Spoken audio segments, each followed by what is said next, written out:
My name is Lindsay Duran, and I lead the marketing team at Zilliant. I'm joined today by Brian Hurt. Brian is our Product Management Director for Sales Growth Solutions.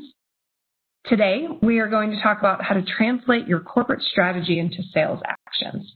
A few weeks ago, Zilliant announced a new offering called Campaign Manager and an expanded set of capabilities in our Sales IQ solution. Brian is going to take you through that in more detail later in the webinar. Before we get to the demonstration portion of today, I'd like to spend some time talking about what we call the strategy to execution gap that frankly exists in most businesses. At any point in time, there are a number of corporate strategies that you may be trying to execute. Improve profitability, but not at the expense of volume. Win the deal, but not at the expense of margins. Perhaps push through a price increase, gain more wallet share with customers. Try to focus on selling a preferred brand or maybe a private label brand, sell through aging inventory, and the list goes on. While well-intentioned, these initiatives may actually be in competition with each other in terms of outcomes from time to time, but also in terms of the amount of mind share or headspace or focus that can be given to each one. They may lack enough specificity to guide customer interactions in any selling channel and enough direction to be actionable by anyone on the front line making commercial decisions. Now, that breakdown in strategy to execution impacts everything from marketing, sales, to e-commerce, to how prices are quoted, how agreements are managed, and the list goes on. That gap has really always existed, but we're seeing it compounded and accelerated in 2020. In fact, many of the sales trends that we saw in motion prior to 2020 are actually accelerating. B2B customers' buying preferences, for example, were already beginning to shift to less in-person interactions, more e-commerce, more telesales, and the pandemic has really only further accelerated the reduction in in-person selling and in-person interaction overall. That's really leading us to a commoditization of sales and the rise of procurement in the process. The days of order taking as a primary function for sales teams are over, and the need to add significant value to the customer in every conversation is rising. I've spent a fair amount of time riding around with salespeople in different B2B industries, whether that's auto or truck parts or food service distribution, and a lot of the patterns of behavior of showing up and talking about family or how business is going and then proceeding to ask, what can I order for you today, has often been the norm. And that is really no longer acceptable to customers and doesn't really drive valuable customer conversations or growth in those relationships. Just as we do in our personal lives, B2B buyers are also expecting much more in the way of self-service options. So e-commerce and B2B is here to stay. And certainly that trend was something that was already occurring, and Amazon Business is showing that buyers are likely to prefer that channel in many instances. And that channel e-commerce really needs to reflect a more B2C-like experience to match what we experience in our own personal lives as consumers. In fact, the buffer of a salesperson between the products that are recommended to a customer or the prices that are presented to a customer through e-commerce is gone. It's really no longer feasible to set broad price guidelines and then rely on salespeople as that buffer if you want to compete in today's marketplace. Customers are increasingly expecting to have pricing and highly relevant product information readily available without necessarily the need to engage a salesperson at first or really at all in the process. As an example, think in your own business, how long does it really take to turn around a quote for a customer? Customers expect to be able to see that relevant market-aligned price instantly, perhaps negotiate with you through online channels, that's new. B2B pricing used to be very opaque, highly negotiated with more power really resting in the seller's hands, more flexibility for the seller. Today, that's changing. There's much greater price transparency in online channels in B2B markets than ever before. We're also seeing a pretty significant generational shift in the workforce. The tribal knowledge from sales reps who've been with your company for 15, 20, 25 years is really about to walk out the door as those folks retire. Millennials now comprise about half of the workforce today and really are on track to comprise 75% of the workforce by, say, 2025.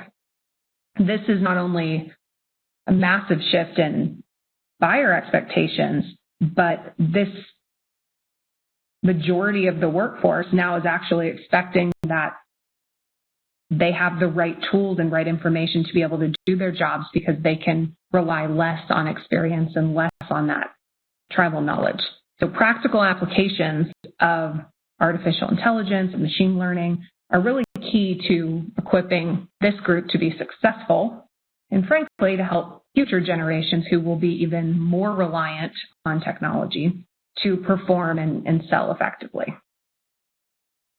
And these trends that we see as it relates to sales and buyer expectations aren't going anywhere. In fact, according to recent data from McKinsey, virtual sales models are really here to stay. And I think the pandemic has fundamentally shifted how we will do business. But that really doesn't change the fact that this strategy to execution gap still exists and perhaps is even widening. There may be a number of things driving that gap in your business, whether it's the competing initiatives that we've talked about or maybe a flavor of the month sales initiative cycle that some companies find themselves in where a handful of reps know that there will be little follow-up on the results of that initiative, or perhaps it's important to their frontline manager and will therefore either ignore it or wait for it to pass for the next one to come along.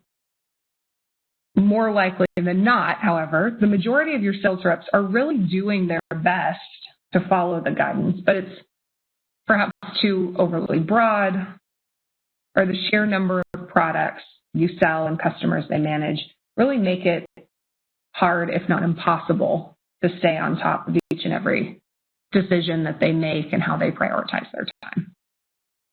Salespeople are increasingly asked to do more with less time, and as we noted on shifting buying behavior, there's also, frankly, a whole lot less customer loyalty than there used to be. And finally, I think it's not uncommon for sales reps to operate in that order-taking mentality that we mentioned before, as opposed to really an order-taking approach and proactively planning out those customer conversations. Each interaction with a customer, whether that be through a digital channel or a more traditional direct selling in-person model or even over the phone, really needs to add value to the buyer. And that can be hard to do for sales reps if they're managing 50 or more accounts, if they don't have a little help and guidance along the way. And that guidance really needs to be in the form of specific actions driven by data and driven by practical, pragmatic artificial intelligence.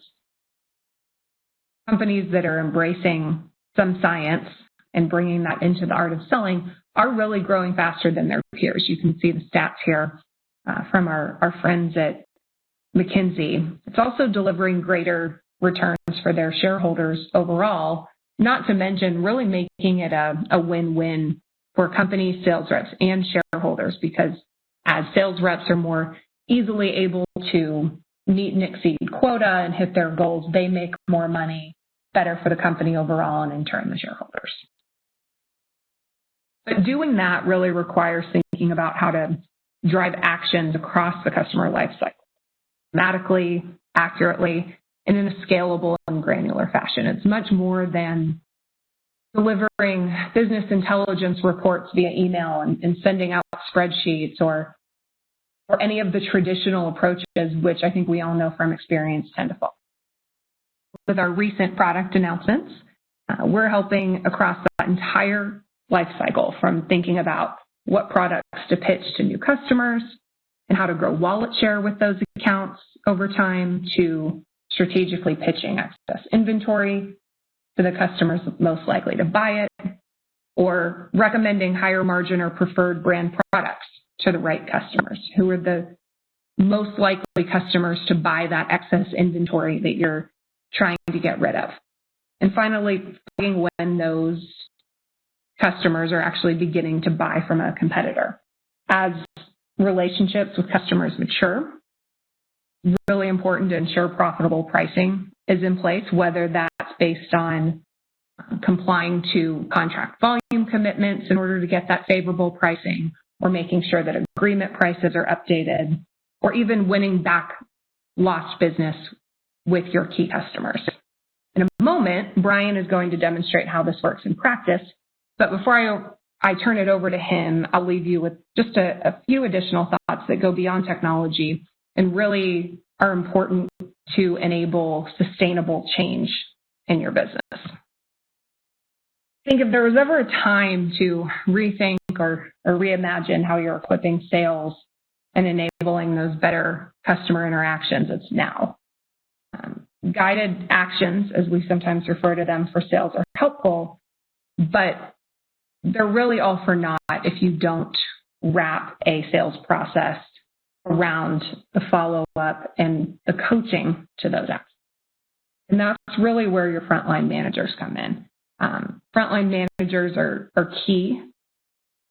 Sales reps care about what their direct managers care about. And coaching to the guidance is really only possible if there's a closed loop feedback mechanism to ensure both the financial impact and sales rep adoption and behavior. And finally, I think this can't be overlooked, especially with many of the trends that we talked about before in the shift to e-commerce, to really make sure that you have the best possible customer experience.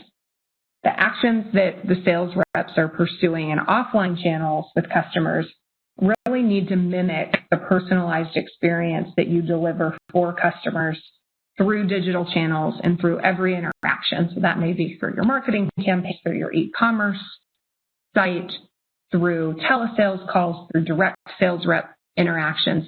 Those all need to line up and be aligned so that customers feel like they're dealing with a cohesive company that is giving them personalized pricing that makes sense in the context of their relationship with you, as well as the product recommendations that are most likely to meet their needs. So with that, I'll turn it over to Brian Hurt, and he's going to show you how.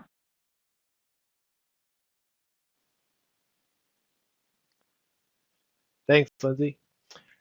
For today's demonstration, I wanted to take on the role of someone in sales operations and talk through 6 different use cases. So these might be strategies that you all have that you're looking to implement. And I simply wanted to walk through the ways in which we can take these strategies and move to execution using Campaign Manager and some of the new action types from Sales IQ. So for my first use case, I wanted to talk through winning back categories lost during the pandemic. We have an action type called win back.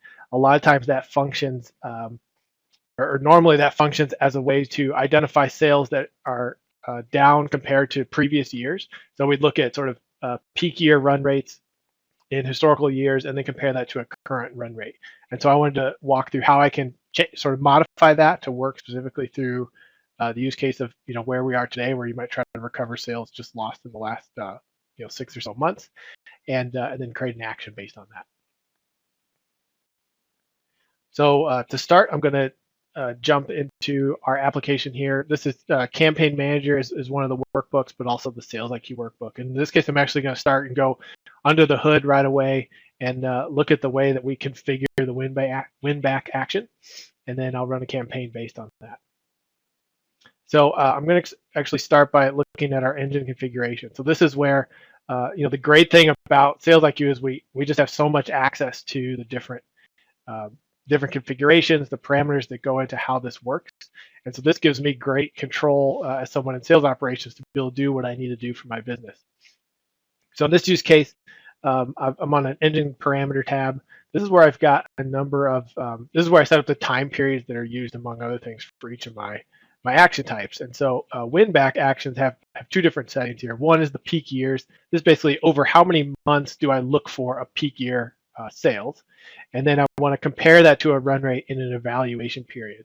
So a lot of times when I run win backs, I run them in January, and I'll say, hey, over the last 12 months, how do we compare to prior years before that, and create targeted actions for to follow up on categories where we're down compared to the previous years. In this case, I want to get a little more specific and just go after things lost in the last 9 months. So I want to compare the last 9 months and get a little more focused and really just look at the last 24 months, which will really just look at calendar year 2019, and then compare that to my current run rate over the last 9 months. So once I change these settings, I'm going to close this out and I'm going to go to the engine runner. This is really where I get to execute and run my engines, which feed into different actions for Campaign Manager. So in this case, you can see my last setting, I had 48 months for the peak year evaluation. So I'm going to run an action here to update the time period. So this is where I'm simply going to read in that parameter and then update this, which allows me to rerun the engine with reanalyzing things based on the updated time period. So with that completed, I'm going to go to the engine, or I'm sorry, I'll refresh this. I can confirm I've got the updated time periods here. I've now seen 9 months compared to 24 months before that. And then I'm actually going to run my engine. So my win back engine is WB.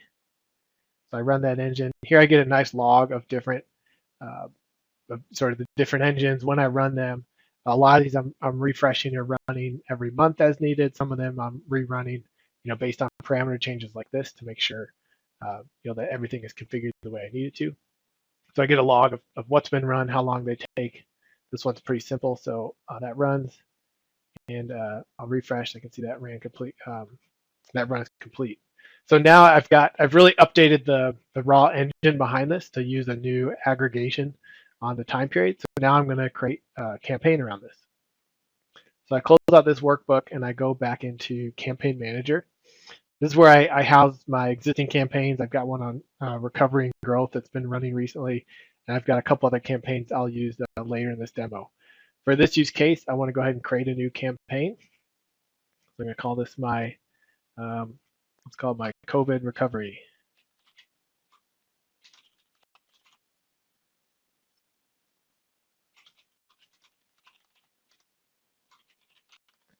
My COVID recovery campaign. I don't need a customer scope on this. I'm going to save it.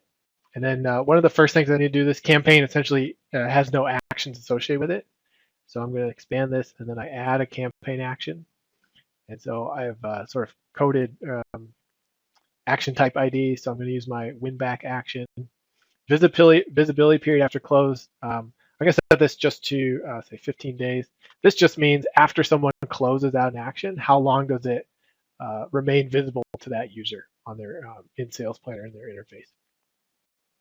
And in this case, let's say I want to make sure I go after anything that's at least 500 in action impact. This is the expected value of closing that action. So sort of what's the overall gap from the peak year to the current run rate.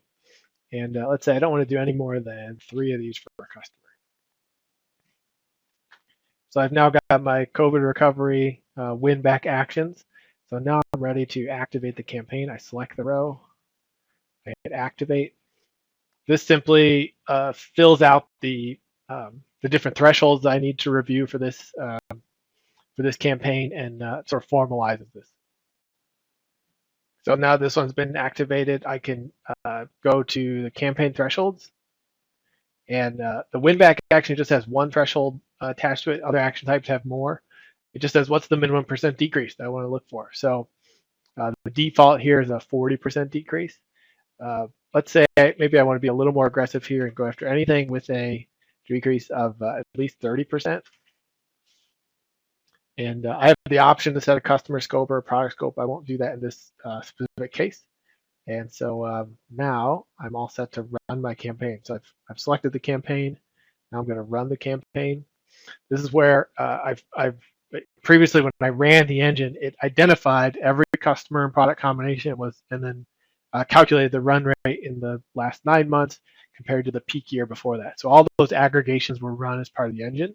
And so now as part of the campaign, I'm simply identifying any that are worth at least 500 and have the decline of at least 30% that I set up. That run completed, I'll go to this action review tab. This is where I get a readout of basically what I just ran with that campaign. So everything, the win back action, I can see a list of customers here, and so many of these have multiple products that were identified, and some of them I can see already. I'm saying, okay, I set a max per customer of 3, so this customer is not going to get these actions, or at least not going to get the one that's specified. So there's some validation that occurs here. It tells me 248 overall were had some reason that could be published, but otherwise these look good to go. And so I'll leave these all selected, and I can see there's 1,111 distinct customers that will be affected, and I'll go ahead and hit publish. So what this publish action does is it takes these actions that I reviewed, and then I'm going to push these into the sales planner application. So that's where the sales reps live, and they're able to review the actions for each account. And as soon as this publish is done, I'll show you what that looks like. So while that runs, I'll just pick out an account here I want to make sure I look for. He was affected here.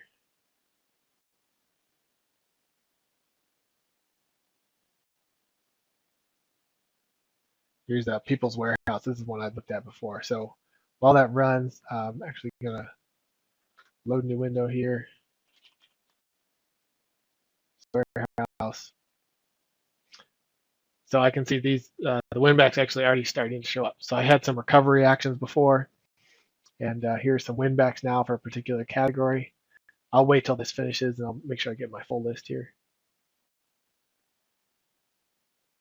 Great, so this publish is done. So for People's Warehouse, I should expect to see one for paper clips and one for heavyweight paper. I'll go back. The paper clips is already here.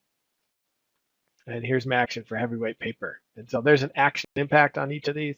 I'm going to drill in, and immediately I'll get some analytics associated with this. So I can see here's my peak year of 2019, and my current run rate is down compared to that. So I exceeded the threshold. So now I've got an action for the sales rep to follow up with People's Warehouse on the heavyweight paper. Seems like we've lost some business here in the last 9 months that we want to follow up on.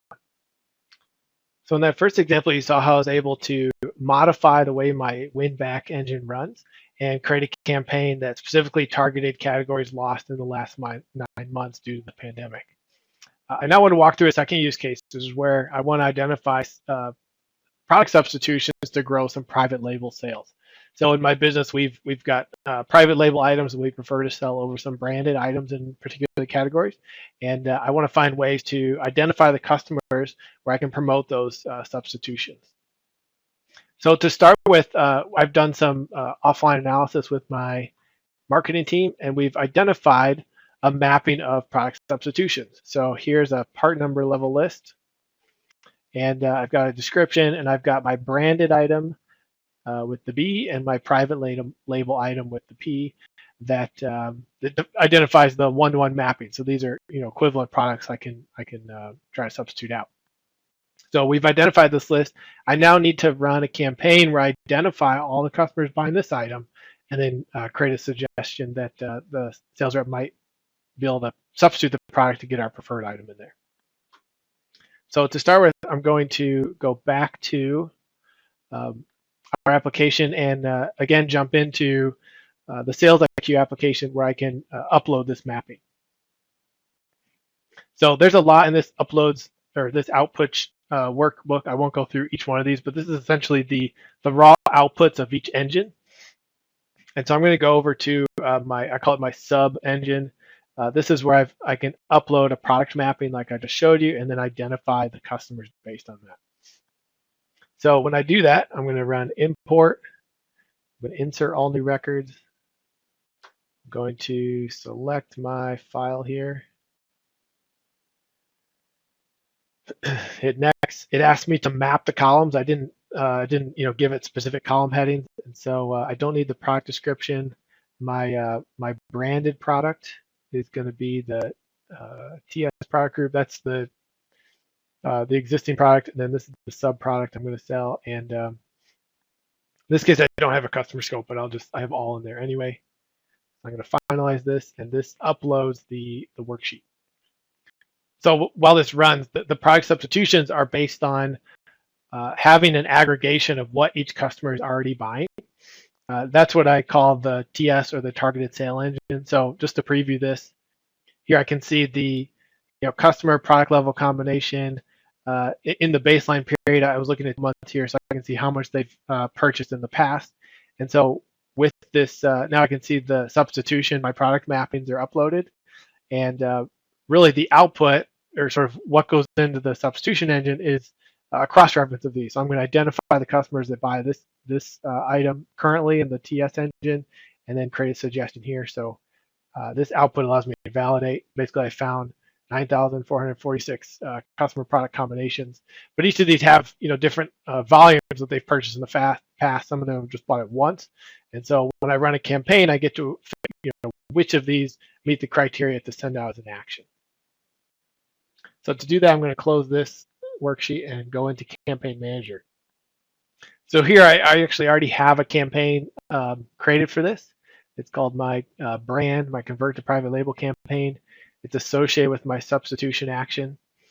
And there's some thresholds on here. I have a max, 2 substitutions per customer I want to promote, and a minimum threshold of 25, just meaning I want the value to be at least 25 of making the substitution, presumably based on their historical sales. I'll also then look at the threshold associated with this campaign. So here I want to see, how long ago must they have purchased it. So if they haven't bought it, maybe I just want to go after those that have bought it in the last 6 months. So if I say, in the last 180 days, they must have purchased it. I want them to have bought it at least maybe 5 times, and with a volume of at least 2,000. So this allows me to figure out just how aggressive I want to be in identifying these substitutions. With those thresholds set, I'll go ahead and select the campaign and run it like I did before for the win-back campaign. Great, so with this run completed, I'll check out my Action Review tab. And this is where I can identify, I found almost 1,300 items that met the criteria. A lot of them are not going to be published based on the limit I set on the max number per customer. But here I get a chance to review how many distinct customers are affected. If this looks good, I'll go ahead and run my publish to push these out for the sales reps to act on in Sales Planner. While I do that, I'll just check on another account. One of the ones that I think will be targeted by this, Peach Supply. So here's an account that had had one of the win-back actions I had just published for COVID.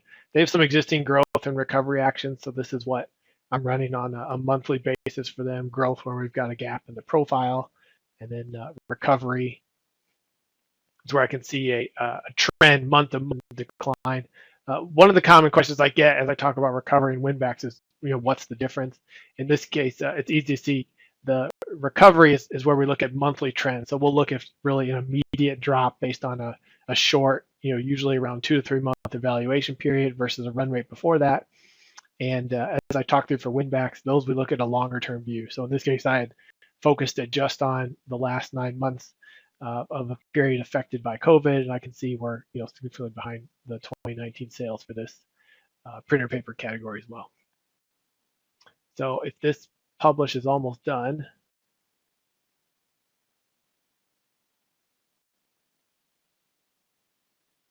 I'll give it just another minute, and then I should be able to refresh this and see a new substitution action. So here we go. Now I've got 2 new substitution actions on my Convert to Private Label campaign. Each of these are put in a prioritized list based on the overall expected impact of that. If I click on one of these,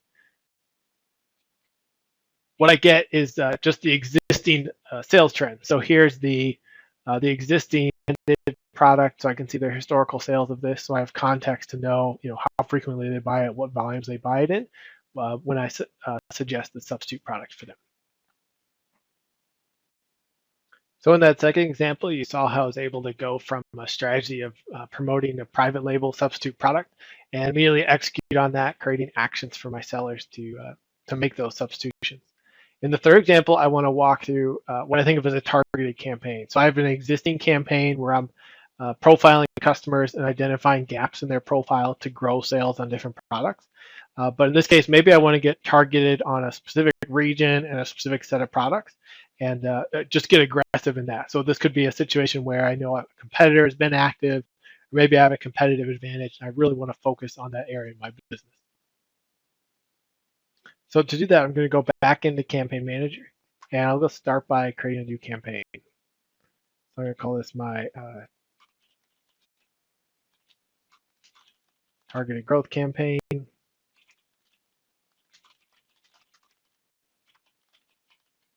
going to target envelopes. My customer scope field. So this is where I get a drop down of all the existing customer attributes that exist in the data I provided to Zilliant. And I know I want to scope on region, so I'm going to select that here. I'm going to go ahead and save my record. Now I need to add my growth action type to this campaign. So I'm going to add a campaign action, select excess for cross-sell or growth, give it a visibility period of 10. I don't want a very high threshold here because I'm going to be pretty aggressive, so I'll just put 100, and I save that. So now I'm going to activate the campaign. And this is what populates the thresholds that I'll get to fill out in the next worksheet.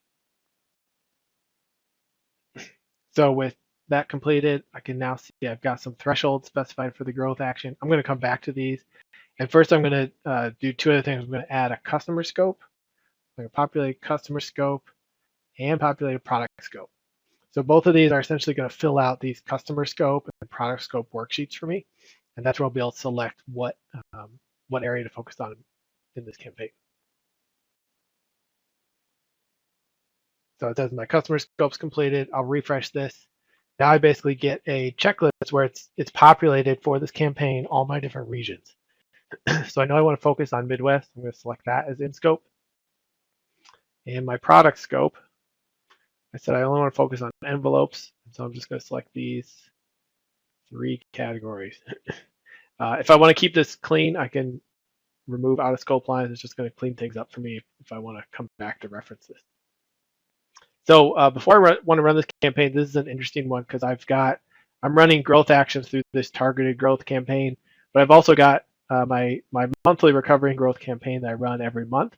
And I want to make sure that your campaign manager will make sure that any actions I generate are not duplicated by these two. So for a given customer and a product I want to grow, I'm not going to create an action that tells them to do the same thing twice. And campaign manager takes care of that for me.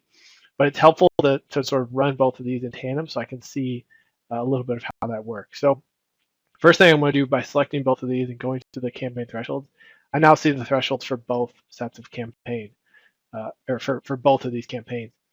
My monthly recovery and growth campaign, I've got a threshold where I want to see an 80% gap between what the customer's buying and what the profile expects them to buy. So in this case, I want to be much more aggressive. So I'm going to go after anything as small as, I'll say, even a 35% gap. And this is saying how small can the profile spend be to light it up as an action. I have a default here of 2% in the other campaign, so I'm going to go to 1% here to get more aggressive. So I've got 2 campaigns that are touching the same action, and I'm actually going to give one a priority over the other. So this one has a rank of 0, which is sort of the top rank. I'm going to give this a rank of 1. This means that if I find the same action, a category that meets the criteria for both campaigns, it'll be labeled under my monthly recovery and growth campaign. So this way I know that anything that I've run with any item that shows up under both campaigns will get labeled as part of the recurring monthly campaign, and the targeted growth campaign will just cover those that meet the criteria for the more aggressive campaign. So with this set, I'll go ahead and run both these campaigns together, and I'll give that a minute, and then I'll be able to review the results. So with that run completed, I go to the Action Review tab, and I can now see I'm putting things together here for both these campaigns. At this view, just with these KPI cards at the top, I can't easily see what campaign includes which actions. So I've got some embedded analytics here I can use to see how many actions were generated for each campaign.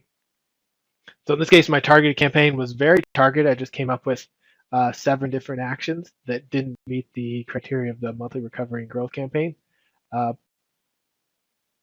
But that's okay. I'm going to go ahead and run with these anyway. So let's see which ones those are. I'll filter this down just so we can make sure we see it.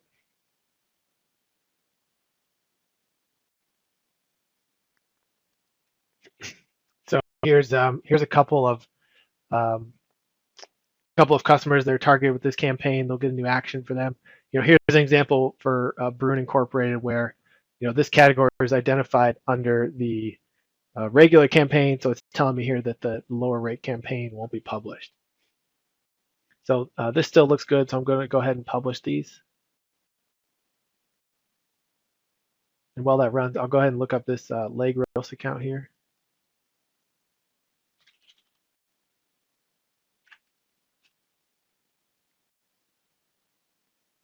So here's some recurring campaigns they've got set up, or the monthly recovery and growth campaign. I see monthly recovery growth actions. For any of these, I can drill in and see the profile.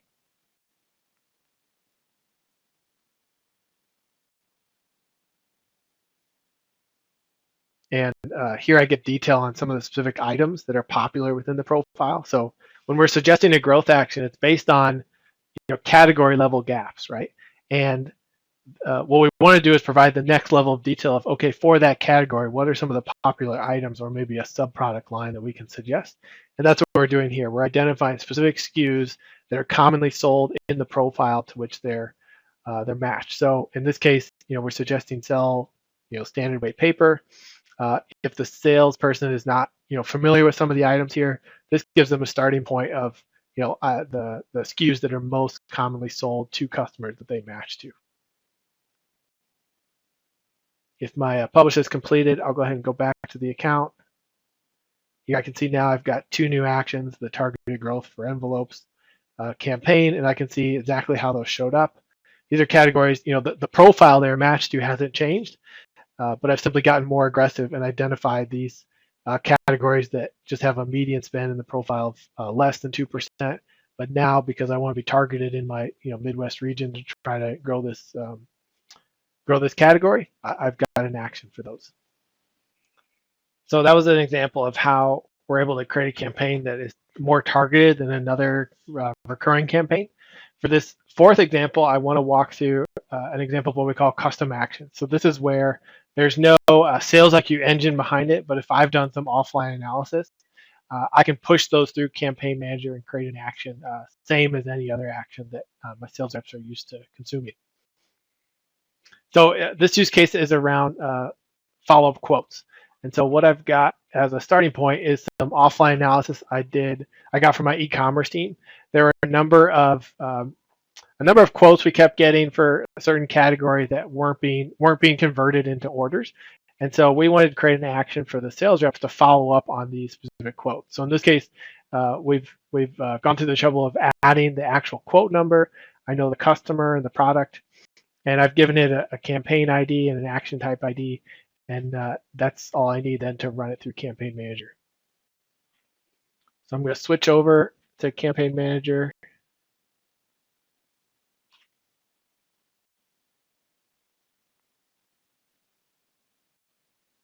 And just to show you some of the back end of this, before this, I've gone ahead and created a new action type for the quote follow-up. So this is a custom action type. I just need to log it as an official action type that can be recognized by a campaign. And then in Campaign Manager, I already have my e-com quote follow-up campaign. So I went through the trouble of creating this ahead of time, and it's associated with that QF action type. So from this standpoint, there's nothing for me to run because there's no back-end sales IQ engine behind this. There are no thresholds for me to set. This campaign is already active. So in this case, I skip just straight to the action review sheet. And so normally this is where we review what's been run. In this case, I'm going to import directly into here. So I'm going to do insert.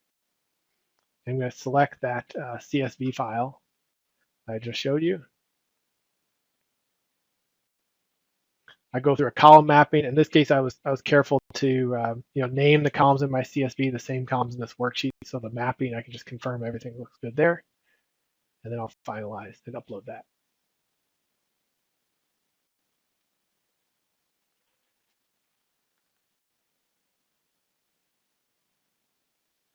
Great. So with that import successful, I can now see the new quote follow-up actions that are in here. And I want to go ahead and run some validation on these. So I have a process of validating the selected action. This happens automatically when I publish it, but I just want to do some pre-validation and make sure that the customers that I've got are all recognized by the data. I've put in the right campaign ID and the action type ID, that everything ties out and can be recognized when I publish it. So I can see that's completed. I can see most of these met my validation rules. And so one last thing I want to point out here is, in this case, I've used what's called a talk track. This can be configured for any type of campaign that we run. But in this case, I just imported it directly. And this is really just some free text that gets uploaded along with the action. So I'll show you what that looks like on the other end, but this is the way to provide instruction to the seller. So in this case, I had a specific quote number I wanted everyone to follow up on, and I've put that in this talk track field. So I'll go ahead and publish this. And while I do that, I'll keep an eye on one of these customers. So I'll look at Brightside Supply.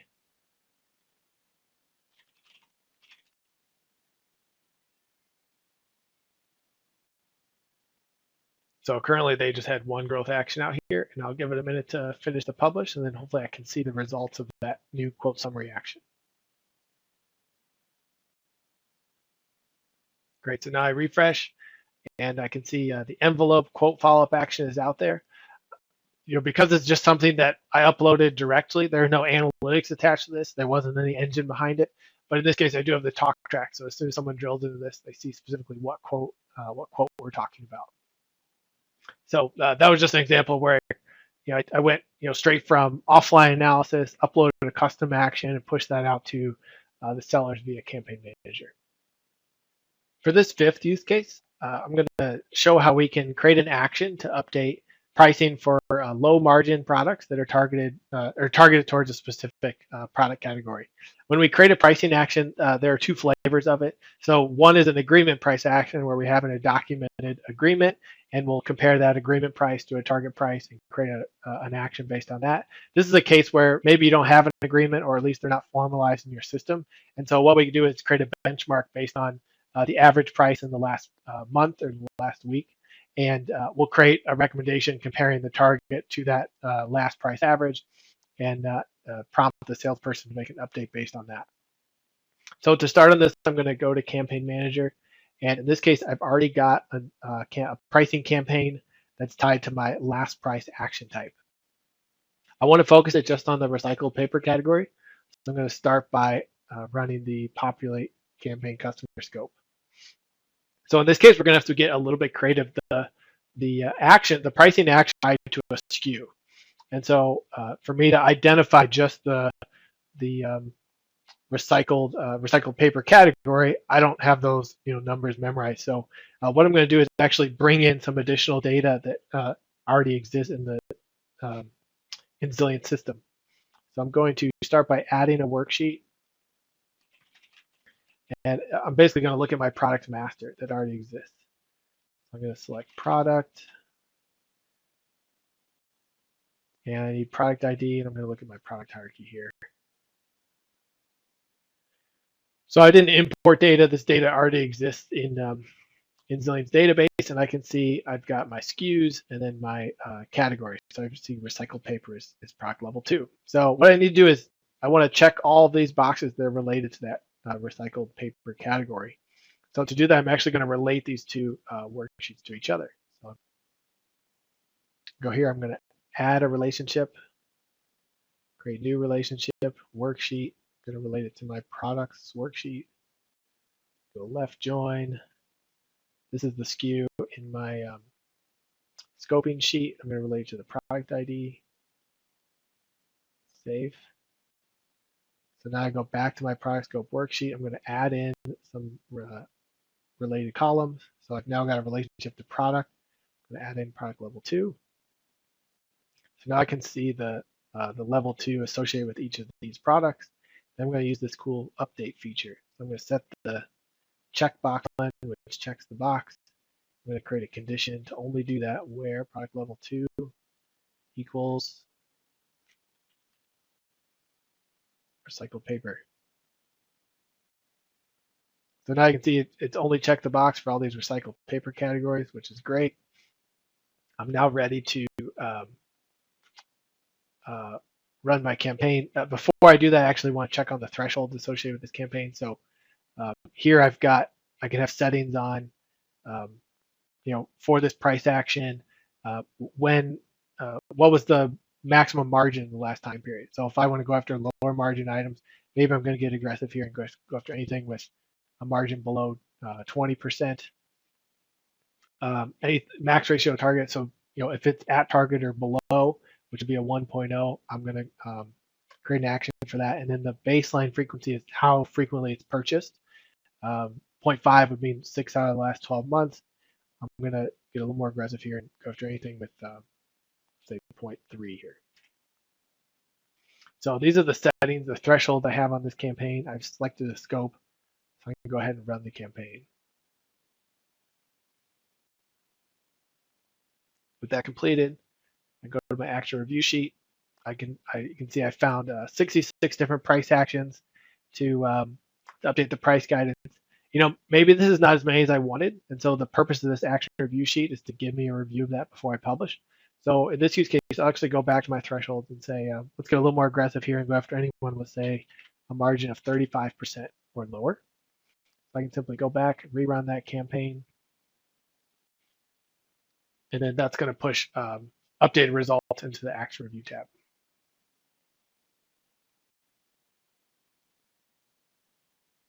So with that run completed, I can see I've now found a lot more actions than the 66 I had before.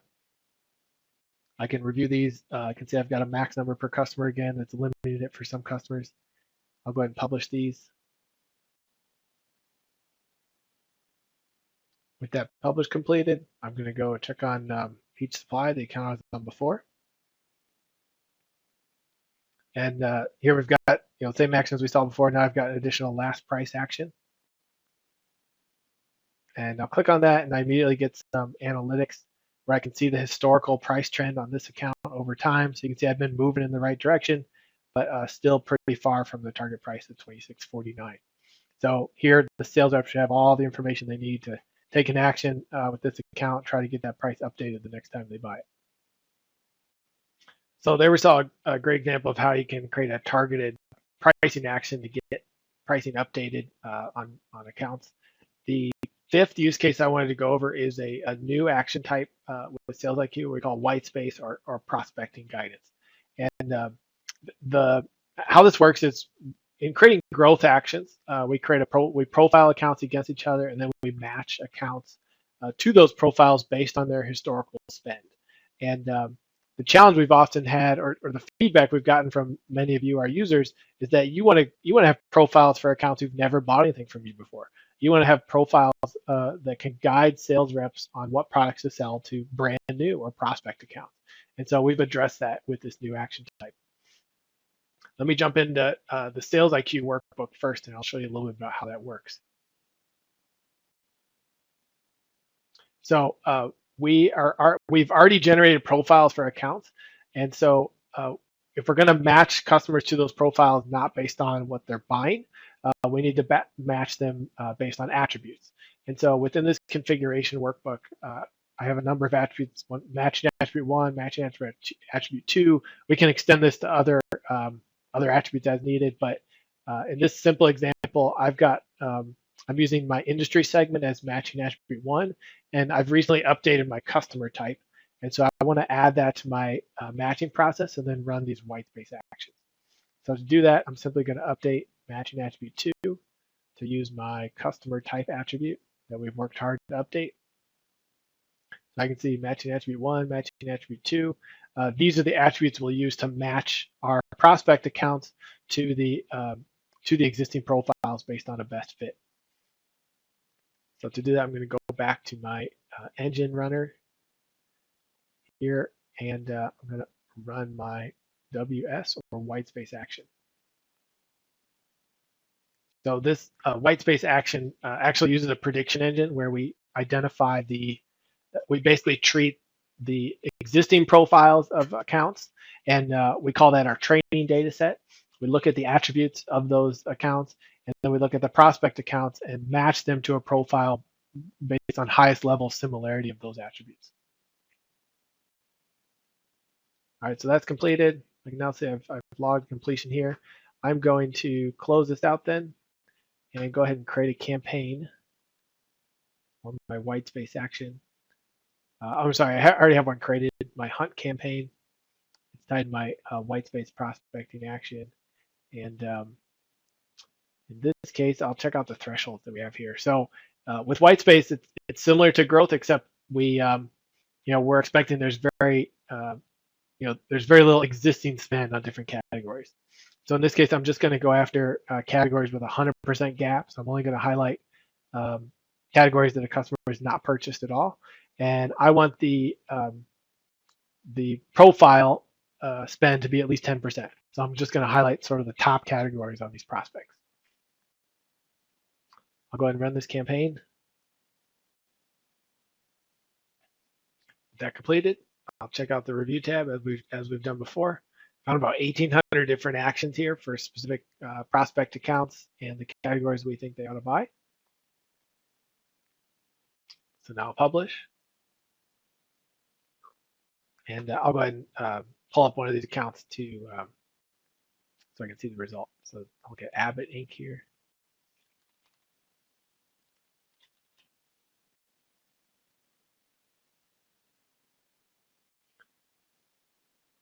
So not much, no customer spend. This is like a brand new account. We've had no other actions generated, but you can see we've, just based on running the prospecting engine, we've got now a money map where we can see the different categories that we expect that they might buy based on how we've matched them to those to the profile of existing customers. So I think that publish is probably close to done. I'll go ahead and refresh this. Give it another second here. There we go. It's finished. I'll refresh this. Great. So now I've got prospecting actions for some of these top categories. If I refresh this whole page, I'll even see the indicators on this profile here. So here are the categories that have been picked out. In this case, we don't have a predicted action impact just because I don't have a predicted size of this customer. If we do have that predicted size, then we can do the simple math to extrapolate out what the value might be of closing those categories. So with that last example, I hope you can see the ways that you can use Campaign Manager and the new Sales IQ action type to move from strategy to execution all along the customer lifecycle, whether it's identifying and targeting new prospect accounts and the categories to focus on for them, to winning back categories that might have been lost during the pandemic with longtime customers. An important aspect of this I want to review just before we wrap up is the tracking of that. So every campaign that's created, and I'm going to jump to a manager view here. Every campaign that we looked at and we created is tracked. And so we're able to see, each campaign that was created, we have targets associated with each campaign. An action impact goal is the estimated impact of closing out all the actions. And because Zilliant consumes the order data that we have on a recurring basis, we're able to match the actions to actual revenue by tying out each action to the subsequent order data and measuring changes in run rates to have a quantifiable benefit attached to each campaign. We can see for individual sales reps how well they're responding to each campaign and their individual contributions as well. So I know we've covered a lot of ground in those last 30 or so minutes, but we do have some time to Q&A, so we'll transition to that now.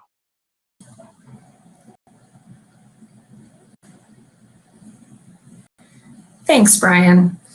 All right, so open it up for Q&A. Type it in the Q&A window, and we have just a couple minutes that we'll be able to address those. Any questions we don't get to, we'll be sure to follow up with you after the event. The first question we have from Dan, and Brian, I'll direct this one. How do win-back actions differ from my Sales IQ recovery actions? Yeah, great question. So Sales IQ Recovery, as you saw a little bit in the demo, as many of you may be familiar, take a fairly granular view. We look at generally month-to-month or week-to-week trends, and we measure, we measure sort of the consistency of that pattern and then a percent decrease during what we call the evaluation period. So those are meant to identify sort of very quickly, in near real time, any drops in expected spend patterns. Win-backs really zoom out from that, and we look at basically year-to-year patterns. It gives us a chance to pick up on categories that might have been lost in prior years, and the sales rep has since lost sight of it. So it's sort of a bigger picture view of category spend. Great, thanks, Brian. Dan, hopefully that addressed your question. The next question is from Danielle. Are the KPI cards customizable, and how do we see the results of campaigns after the sales team acts on them? Brian, you want to take that one as well? Yeah, sure thing. So definitely the KPI cards, which would be those indicators. As I looked at, it's like the action review sheet. So you run a campaign, you can sort of review, what do you get before you publish it. You can absolutely, add or customize the KPI cards. Those are super flexible. And then you saw it a little bit right at the end of the demo about how we measure the results. Effectively, for every action that gets published, we know, what customer it applies to, what products it applies to, when it was published, and when the sales rep first responds to it. And based on that, we'll measure the quantifiable benefit based on changes in run rate. So you can imagine we publish a recovery action. We know they responded to it, and we can measure, do we in fact see an increase in sales in that, for that category and customer?